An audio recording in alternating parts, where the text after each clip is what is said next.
pinaka-latest na black propaganda laban kay VP Sara na di umano ay siya'y tumanggap ng pera galing sa mga pogo at galing sa mga drug lords, no, nung huling eleksyon.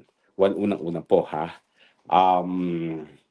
dapat po bago tayo maniwala sa mga impormasyon ay pinapakalat laban kay VP Sara, dapat alam natin na talagang gusto sirain ng Bangag administration si VP Sara dahil ayaw nila na sumunod na maging leader itong si VP Sara.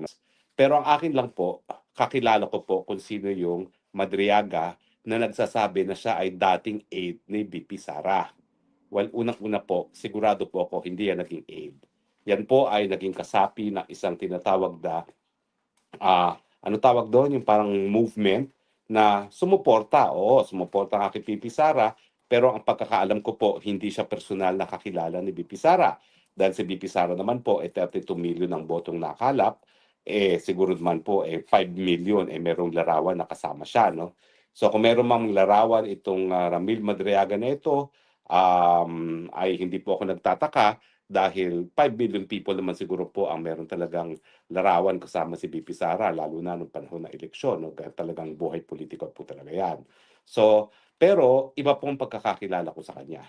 Kilala ko po itong Madriagang ito dahil siya po isang akusado sa isang kaso na hanggang Setyembre ng taong ito ba o taong nakalipas, 2024, ako po ang personal naghahawak. Ngayon po, opisina ko pa rin ang naghahawak ng kaso laban sa kanya bilang private prosecutors under the direct and control and supervision of the public prosecutors.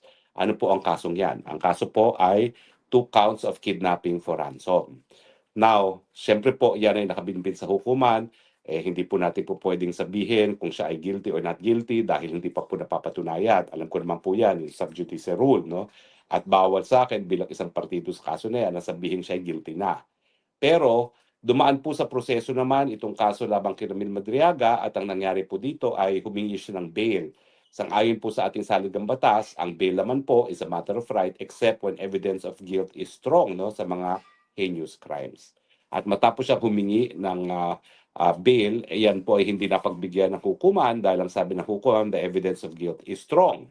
Ano ba ho yung mga ebidensya laban sa kanya? Well, kasama na po dyan yung positibong identification ng mga biktima ng kidnapping ng mga Filipino-Chinese na kasama nga si Ramil Madriaga, kasama yung kanyang pinsan na nangidnap sa kanila at iba pang mga physical evidence gaya ng mga text messages, no? So hanggang doon lang po ang sasabihin natin doon sa kaso.